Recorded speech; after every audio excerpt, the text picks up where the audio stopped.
The plea for help. It was a quiet, uneventful day at Earth's Deep Space Communication Center.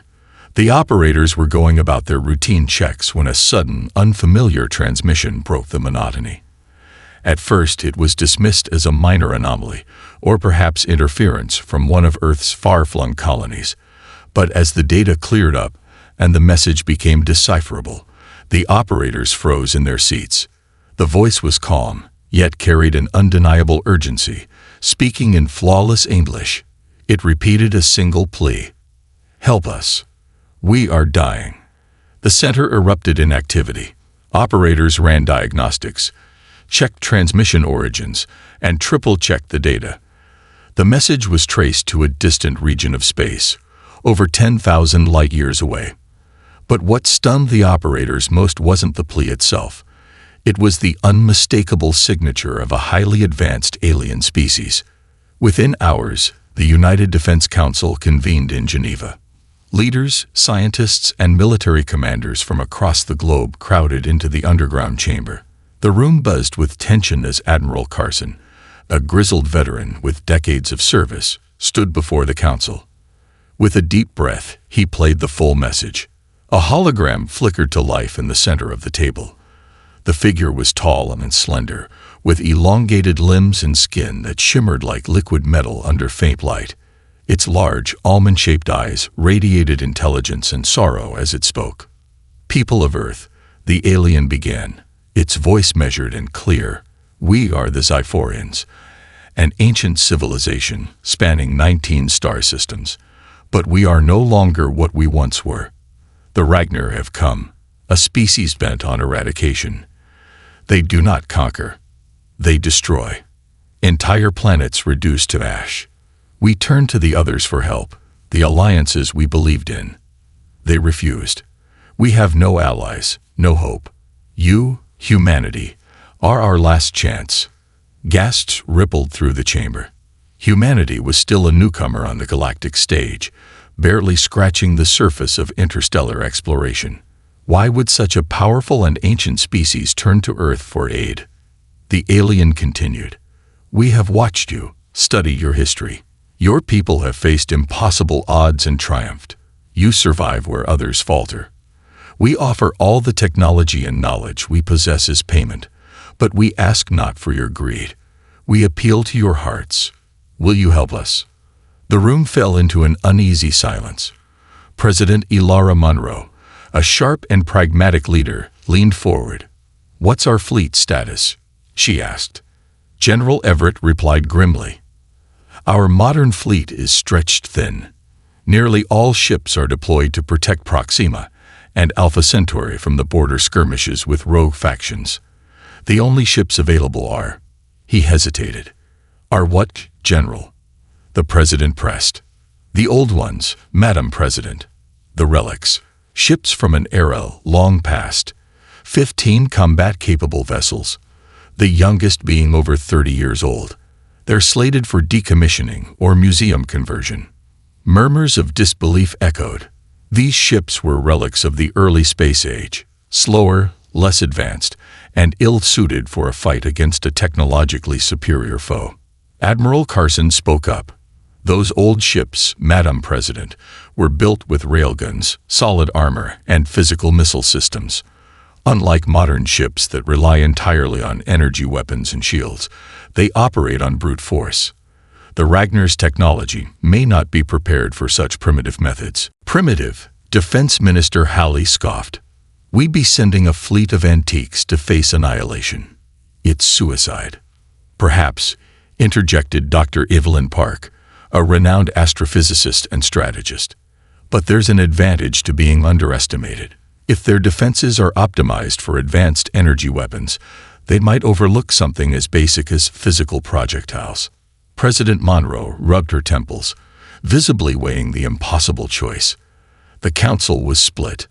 Some argued that Earth couldn't afford to risk even its outdated fleet, while others believed this was humanity's chance to prove itself on the galactic stage. Finally, Monroe stood, her voice steady. "When I was a child, my father told me, when someone cries for help, you don't ask who they are or what they have. You help because it's right." She looked around the room, her gaze unwavering. "We will send our fleet. Humanity may be young, but we will show the galaxy what we stand for." A wave of approval and skepticism rippled through the council. Monroe turned to Admiral Carson. "Admiral, prepare the fleet. Assemble crews from retired officers and anyone willing to volunteer, and get those ships operational. We're going to war." Carson nodded, his expression a mix of pride and trepidation. "Yes, Madam President. I'll ensure they're ready." As the council adjourned, humanity's old warhorses, the relics of a bygone era, were brought back to life. In Earth's orbital shipyards, the hangars buzzed with renewed energy. Engineers dusted off ancient systems, mechanics worked tirelessly to refit engines, and weapons officers reloaded railguns and missile silos with live ammunition. Admiral Marcus Kane, a retired officer known for his strategic brilliance, was called out of retirement to command the flagship, EO's Reclaimer. When asked why he agreed to lead the mission, he simply said, "You don't leave an SOS unanswered. Not on my watch." Back at the Geneva Council chambers, Monroe addressed the global public. Her speech was broadcast across the Earth and to its colonies. "We are humanity," she declared. "We may be small compared to the vastness of the galaxy, but we are resilient. Today, we answer a call not for profit, not for conquest, but because it is the right thing to do. We will stand with the Zyphorians, not because we must, but because we choose to. And together, we will prevail." Cheers erupted around the world. People from all walks of life watched as Earth's forgotten fleet prepared to embark on what many believed was a suicide mission. Across the orbital shipyards, lights flickered on inside ships long thought obsolete. Crews, young recruits and seasoned veterans, assembled, their hearts filled with equal parts determination and fear. In the deep reaches of space, the Zyphorian ambassador, Kelva, waited aboard their battered ship. The sight of the human fleet approaching brought a glimmer of hope to their weary eyes. As the EO's Reclaimer docked, Kelva stood before Admiral Kane and extended a slender, shimmering hand. "You came," they whispered, voice thick with emotion. Kane shook their hand firmly. "That's what we do. Now, let's get to work." The human fleet was about to face the Ragnar, an enemy that had brought countless civilizations to their knees. But as the Zyphorians would soon learn, humanity's greatest weapon wasn't its technology. It was its unyielding spirit. The old fleet awakens. Admiral Marcus Kane stood on the bridge of the EO's Reclaimer, a ship older than some of the officers now serving under his command. The air smelled faintly of grease and recycled oxygen. Every console, switch, and lever was a throwback to humanity's earlier days of interstellar exploration. The panels were scratched, the buttons worn smooth by decades of use. Despite its age, the ship's solid, rugged design inspired a strange sense of confidence in those aboard.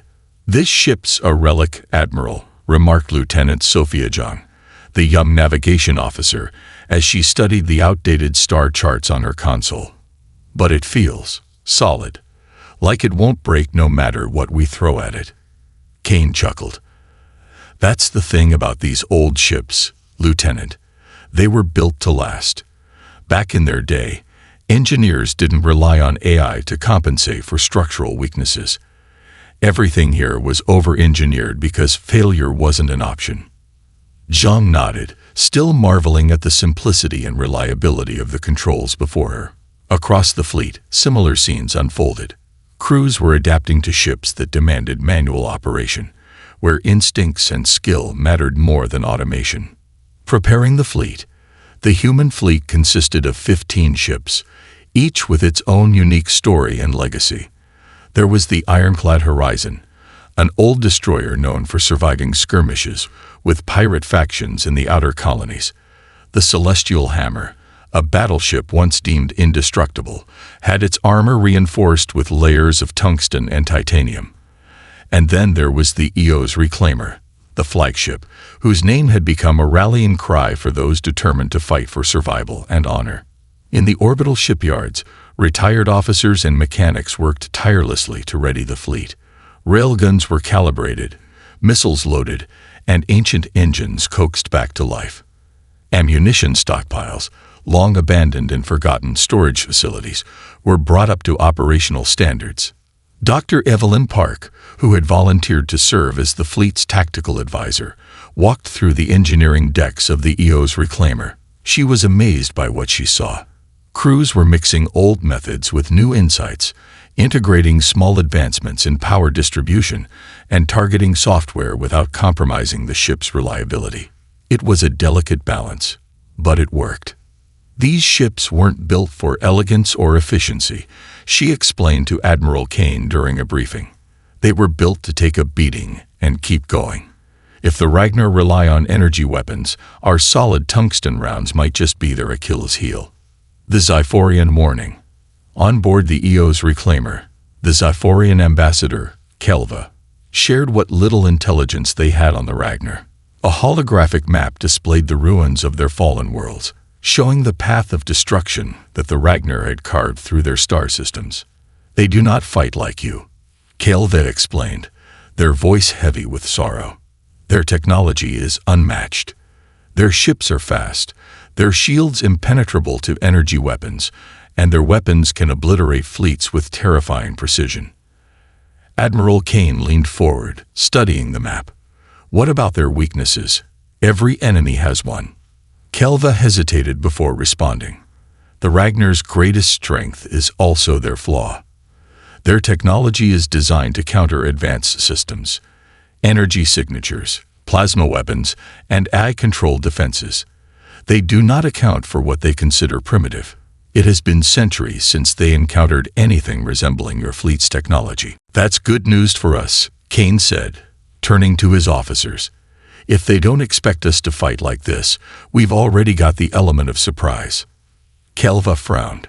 Do not underestimate them, Admiral. They are ruthless and adaptive. They will analyze your tactics the moment you engage. Kane nodded. Understood. But I've always believed that victory doesn't come from having the best weapons. It comes from using what you have better than the enemy. Reassembling the veterans. As the EO's reclaimer and the other ships prepared for departure, Admiral Kane sent out calls to former officers and crew who had once served aboard these aging vessels. The response was overwhelming. Veterans from across Earth's colonies stepped forward, eager to answer the call. Some were grizzled retirees, their experience unmatched. Others were younger officers who had grown up hearing tales of these legendary ships. One such recruit was Chief Engineer Samuel Greaves, who had served aboard the Celestial Hammer in its prime. I never thought I'd see her in action again, Greaves said, running his hands over the ship's reinforced armor. This old girl's got more fight left in her than people give her credit for. Weapons specialist Elena Carter, a sharpshooter known for her precision targeting, returned to the EO's reclaimer with a determined gleam in her eye.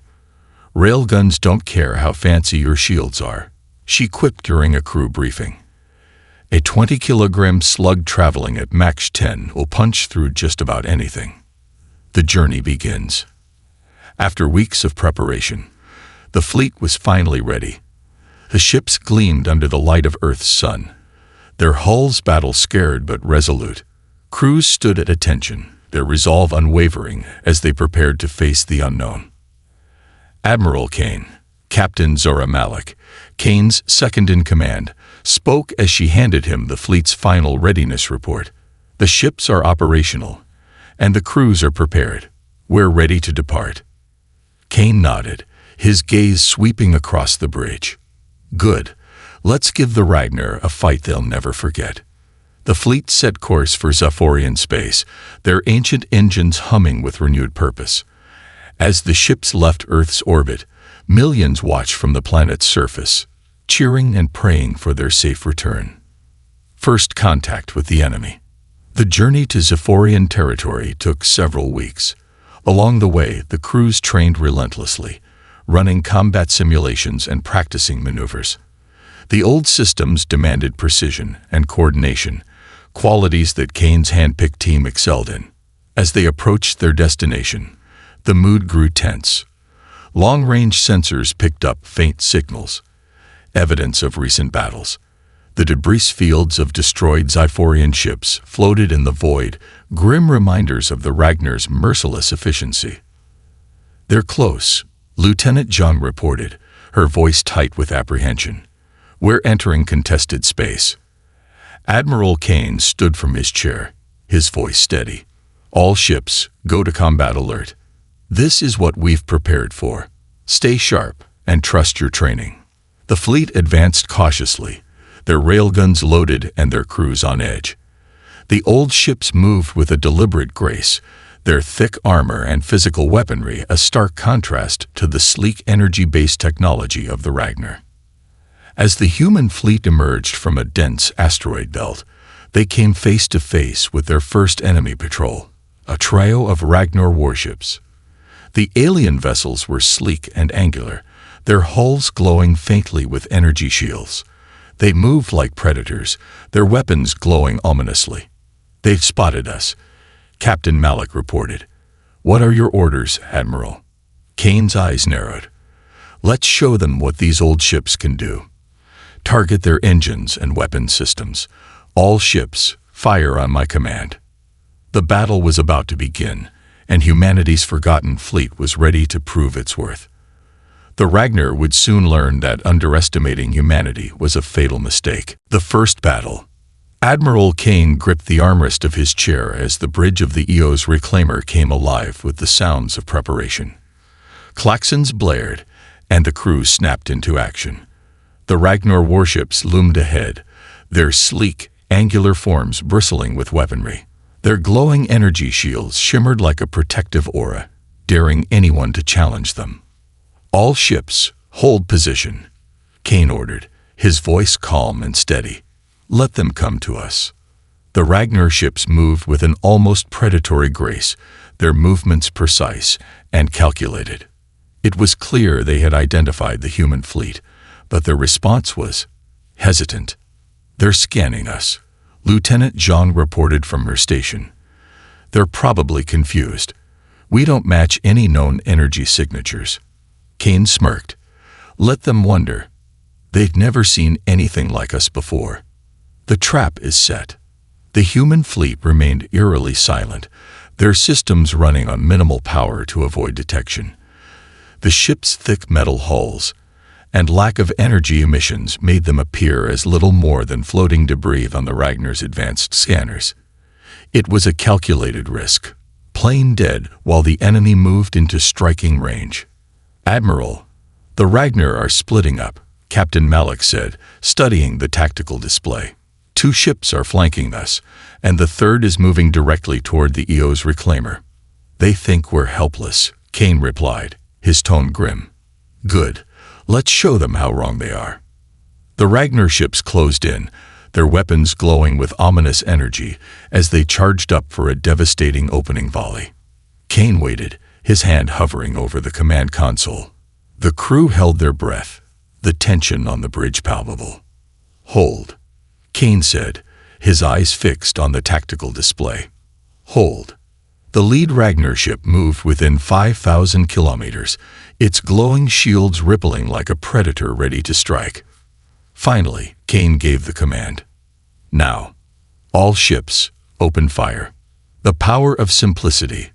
The EO's reclaimer roared to life, its railguns unleashing a deafening barrage of tungsten slugs. The projectiles accelerated to a fraction of the speed of light, crossing the vast distance in seconds. Unlike energy weapons, the railgun rounds gave no warning, no glowing beams or detectable emissions. They simply smashed into the Ragnar ship with overwhelming kinetic force. The lead Ragnar vessel's shields flared violently as the first slug struck, but they were not designed to counter physical projectiles. The second and third slugs tore through the shields entirely, punching massive holes in the ship's hull. Explosions erupted along its length as critical systems failed. "Direct hit," weapons specialist Carter called out, her voice triumphant. "Their shields are down." The other human ships joined the fray, their own railguns and missile systems targeting the flanking Ragnar vessels. The ironclad horizon launched a volley of old-fashioned explosive missiles, each one streaking through the void and slamming into its target with brutal efficiency. One of the Ragnar ships disintegrated in a fiery explosion, its sleek form reduced to molten debris. The remaining Ragnar vessel attempted to retreat, but the celestial hammer was ready.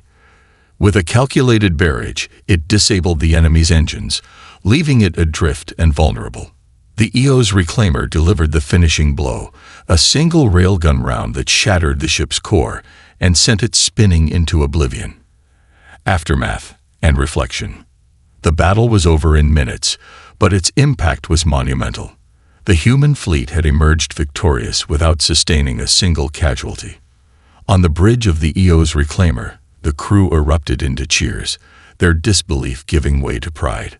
"We did it!" Lieutenant Zhang exclaimed, her face lit up with excitement. "We actually did it." Kane allowed himself a small smile. This was just the beginning. The Ragnar will adapt. They'll come back stronger and more prepared. But for now, we've sent a message. Humanity isn't to be underestimated. Kelva, who had observed the battle from the rear of the bridge, stepped forward. Their large, almond-shaped eyes were filled with awe. You defeated them," they said, their voice trembling. "I didn't think it was possible." "It's possible because they didn't expect us to fight like this," Kane replied. "They've built their entire strategy around defeating advanced technology. We're giving them something they haven't seen in centuries."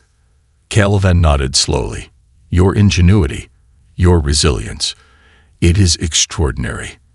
Perhaps there is hope for my people after all." Preparing for the next phase.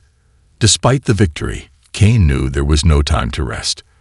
The Ragnar patrol had likely sent a distress signal before being destroyed. Reinforcements would be on their way, and the next battle would be far more challenging. "Status report," Kane called out. "The fleet sustained minimal damage," Captain Malik replied.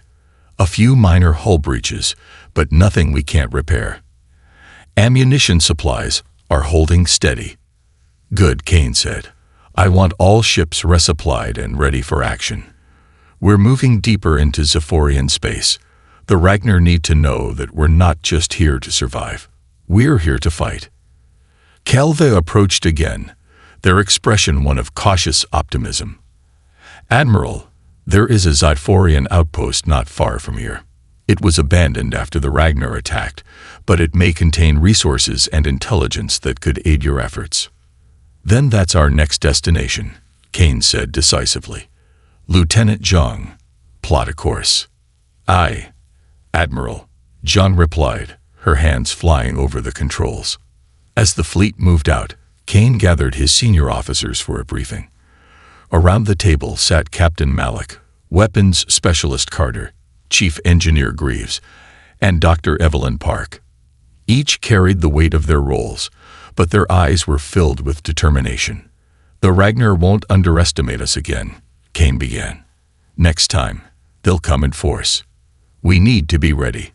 "Dr. Park, any insights on how we can exploit their weaknesses further?" Park nodded. "Their shields are optimized for energy weapons, and their sensors are designed to detect advanced systems. If we can continue to minimize our energy emissions, we'll retain the element of surprise. Additionally, I've been working on ways to enhance our railgun rounds. Denser materials, increased velocity. Every little advantage counts." "Good. Greaves, make sure the ships are operating at peak efficiency. I don't want a single railgun or missile launcher out of commission." "You've got it, Admiral," Greaves replied. "These old girls may be past their prime, but they've still got fight left in them." Kane looked around the table, his expression serious. "We've proven we can win. Now we need to keep winning. The Ragnar think they're unstoppable. It's our job to show them they're not." The officers nodded, their resolve unshaken. The battle had given them hope, but the war was far from over. As the fleet sailed through the dark expanse of space, the crew of the Eos reclaimer prepared for whatever lay ahead. They were humanity's last line of defense, and they would not falter. The fight had only just begun. The lost outpost. The human fleet emerged from subspace near the coordinates HFY had provided. Before them loomed a vast, desolate system bathed in the cold glow of a distant red star. The Xiphorian outpost was situated on the surface of a barren moon orbiting a gas giant. It was a sprawling complex of silvery domes and jagged spires, now dark and lifeless, a monument to a civilization driven to the brink. Scans show no active energy signatures, reported Lieutenant Zhang from her station. The outpost appears abandoned, just as Calva said. Still, stay alert, Admiral Kane replied, his voice steady. The Ragnar might have left surprises behind. The fleet slowed to a cautious crawl as it approached the moon. The EO's reclaimer took point, its powerful railguns primed and ready. Around it, the other ships of the fleet maintained a tight formation, their hulls reflecting the faint starlight. Calva, Kane said, turning to the Xiphorian ambassador, what can we expect to find down there? Calva's elongated fingers tapped nervously against the console. The outpost was primarily a research facility, focusing on advanced materials and energy manipulation. There could be resources, equipment, data, perhaps even prototypes. But the Ragnar, they may have stripped it clean. Well, Kane said with a faint smile, we're about to find out. Lieutenant Zhang, send a recon team to the surface. Let's see what's left. Landing on the surface, a small detachment of shuttles descended from the fleet, their engines flaring softly as they navigated the thin atmosphere of the moon. The surface was a barren expanse of jagged rocks and dust, the occasional glint of metal hinting at long-abandoned machinery.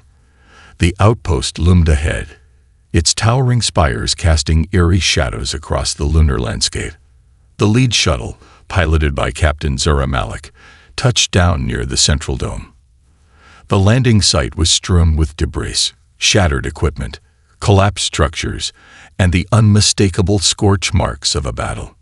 Team 1, move out, Malik ordered as the shuttle doors hissed open. The team, a mix of human marines and Xiphorian engineers, stepped onto the surface, their boots crunching against the dry, dusty ground. The Xiphorians moved with a quiet grace, their slender forms almost blending into the metallic tones of the landscape. The humans, clad in heavy combat suits, advanced cautiously, their weapons scanning for any sign of danger. Atmosphere's thin but breathable, one of the Marines reported. Radiation levels are low. Looks like the Ragnar didn't leave any active traps. Let's hope it stays that way, Malik muttered. Calva, who had insisted on joining the ground team, moved toward the central dome. Their large, almond-shaped eyes scanned the surroundings with a mix of nostalgia and sorrow.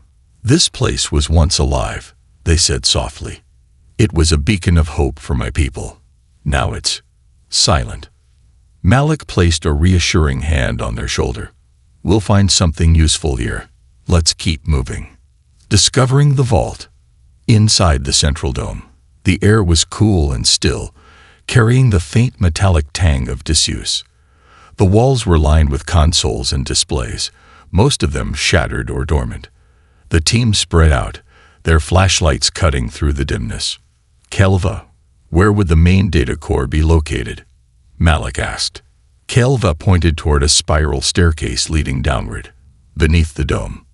There is a vault. If anything remains, it will be there. The team descended cautiously, their footsteps echoing in the hollow space.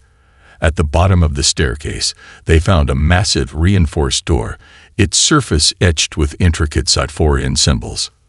Looks intact, one of the engineers remarked, running a scanner over the door. But it's locked down tight. We'll need time to get it open. Get to work, Malik ordered. The rest of you, secure the area. As the engineers worked on bypassing the door's ancient locking mechanisms, the Marines set up a perimeter. Calva stood nearby, their eyes fixed on the symbols adorning the door. These markings, they said, their voice filled with wonder, they tell the story of this outpost. It was more than a research facility. It was a sanctuary, a place where our brightest minds came to protect the future of our people. Well, Malik said, let's see if they left us any of that future. The Ragnar's shadow. Back aboard the EO's reclaimer, Admiral. Kane monitored the ground team's progress, his eyes fixed on the holographic display that showed their position within the outpost. The moon's desolate surface stretched out before him, a stark reminder of what could happen if the Ragnar were allowed to continue their campaign of destruction. Admiral, Lieutenant Jean called out, her voice tinged with urgency. We're picking up faint energy signatures just beyond the system's edge. It's weak, but it matches Ragnar patrol patterns. Kane's jaw tightened. How far out? Approximately 1.5 light hours, Jean replied. If they're heading this way, we've got maybe 6 hours before they arrive. Kane's voice was calm but firm. Send a message to the ground team. They need to work fast. If those Ragnar ships show up, we'll have to hold the line until they can get back. Breaking into the vault. On the moon, the engineers finally cracked the vault's locking mechanisms. With a deep groan, the massive doors slid open, revealing a cavernous chamber filled with rows of crystalline data nodes and shelves, stacked with alien devices. The air inside was cool and sterile, untouched for years. This is incredible, Kelva breathed, stepping into the vault. They moved to one of the data nodes, their fingers dancing across its interface. The node flickered to life, casting a pale blue glow across the chamber. What have you found? Malik asked, keeping one eye on the entrance. Schematics, Kelva replied, their voice trembling with excitement. Energy systems, propulsion advancements, even weapon designs. This technology could revolutionize your fleet. The Zyphorian engineers worked quickly, transferring as much data as they could onto portable storage devices. Meanwhile, Malik and the Marines inspected the shelves, finding several intact devices that appeared to be weapon prototypes. Looks like we've hit the jackpot, one Marine said, lifting a sleek alien rifle. If we can figure out how these work, we might have a real edge. Don't celebrate just yet, Malik replied. We're on borrowed time. Pack up and prepare to move. The Ragnar arrive. As the ground team worked, the EO's reclaimer and the rest of the fleet braced for battle. The faint energy signatures Zhang had detected earlier grew stronger, resolving into 5 Ragnar ships, 3 destroyers, and 2 frigates. They moved with predatory precision, closing in on the moon. They're coming in fast, Captain Malik reported over comms. We're almost done here, Admiral. Just need a bit more time. Understood, Kane replied. We'll hold them off. All ships, prepare for engagement. The fleet moved into formation, their ancient engines roaring to life. The EO's reclaimer took point, flanked by the celestial hammer and the ironclad horizon. Railguns were loaded, missiles armed, and targeting systems calibrated. Admiral, the Ragnar ships are within firing range, Jean reported. Kane took a deep breath. Fire at will. The battle above. The human fleet opened fire, their railguns sending tungsten slugs hurtling through space. The Ragnar ships, unprepared for the kinetic assault, scrambled to adapt. One of the destroyers took a direct hit to its engines, exploding in a brilliant flash of light. Keep the pressure on, Kane commanded. Don't let them regroup. The celestial hammer launched a barrage of missiles, each one finding its mark. Another Ragnar ship was crippled, its shields collapsing under the relentless assault. But the Ragnar weren't defenseless. Their energy weapons lashed out, striking the ironclad horizon and leaving deep scars on its hull. Damage report. Kane barked. Minor hull breaches, came the reply. We're holding. The final push. On the moon, the ground team finished their work, hauling crates of alien technology back to the shuttles. Kelva lingered for a moment in the vault, their hand resting on one of the crystalline nodes. This was once a place of hope, they said softly. Now it is a battlefield. Malik placed a hand on their shoulder. Hope doesn't die as long as we fight for it. Let's go. The shuttles lifted off, their engines flaring as they raced back to the fleet. Above, the battle raged on. The human ships, though outnumbered, fought with unmatched tenacity. The Ragnar, despite their advanced technology, struggled to counter the humans' unpredictable tactics. As the shuttles docked with the fleet, Kane gave the order for a final strike. The Eos Reclaimer and the Celestial Hammer targeted the lead Ragnar ship, their combined firepower overwhelming its defenses. With a deafening explosion, the ship was destroyed, and the remaining Ragnar vessels retreated. A hard-won victory. The fleet regrouped, battered but victorious. On the bridge of the Eos Reclaimer, Kane surveyed the damage reports. The ships had taken hits, but they had held together. "Status of the ground team?" he asked. "They're back aboard, sir," John replied.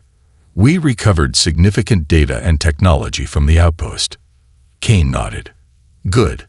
Set course for the nearest safe system. We need to regroup and analyze what we found." As the fleet moved out, Kelve approached Kane on the bridge. "You have done more than I could have hoped, Admiral. My people owe you a debt we can never repay."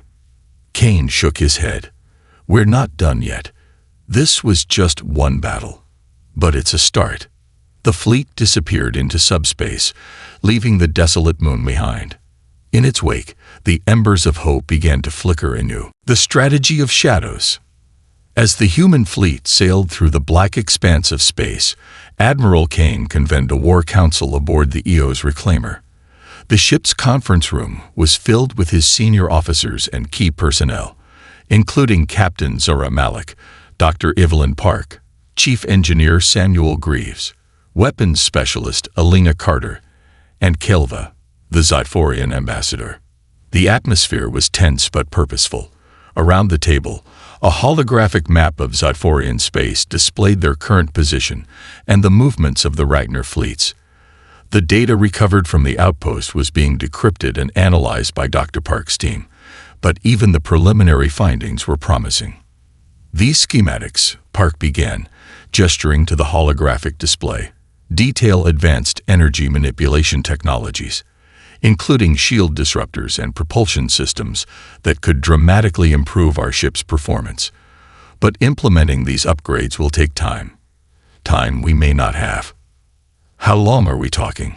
Kane asked, leaning forward.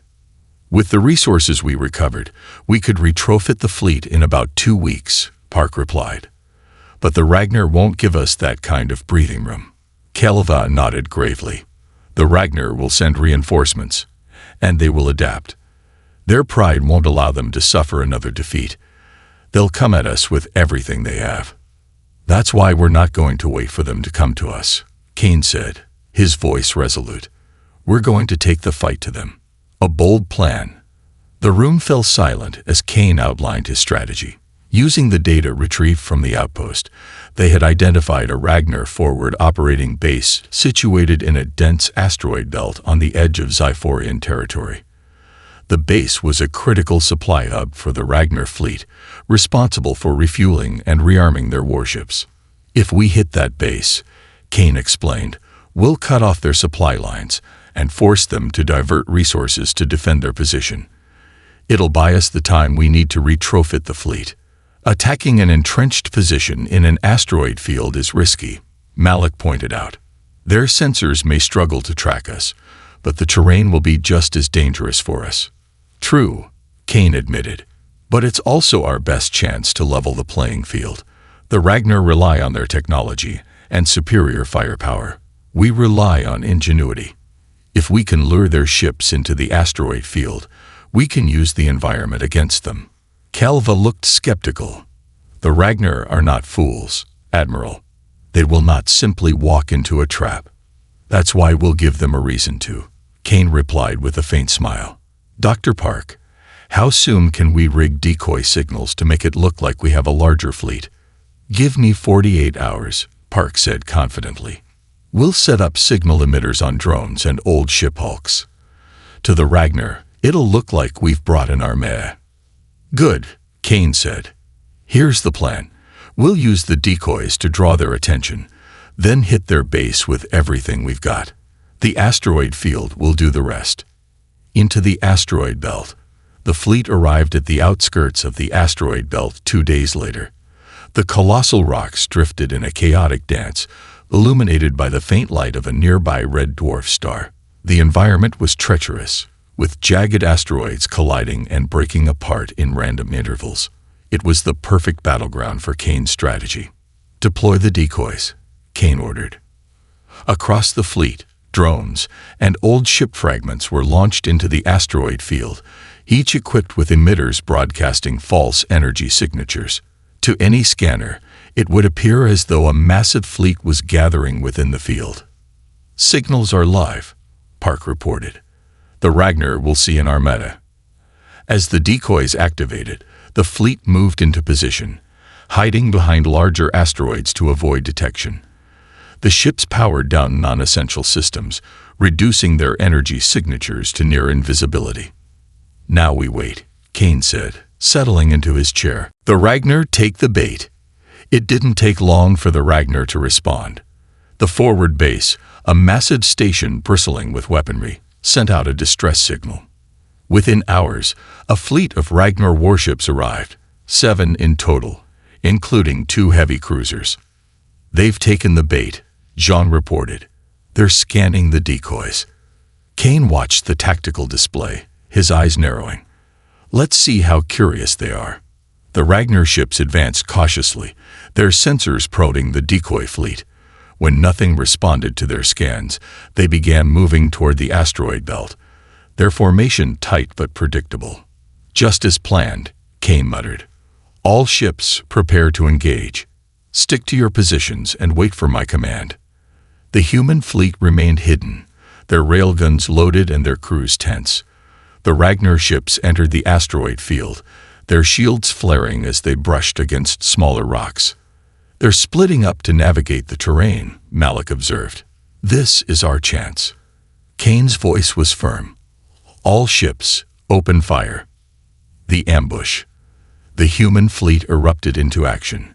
Railguns roared to life, sending tungsten slugs hurtling through the asteroid field.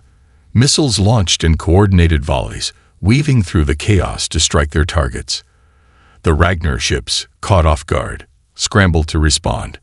The Eos Reclaimer targeted one of the heavy cruisers, its railguns tearing through the ship's shields and hull.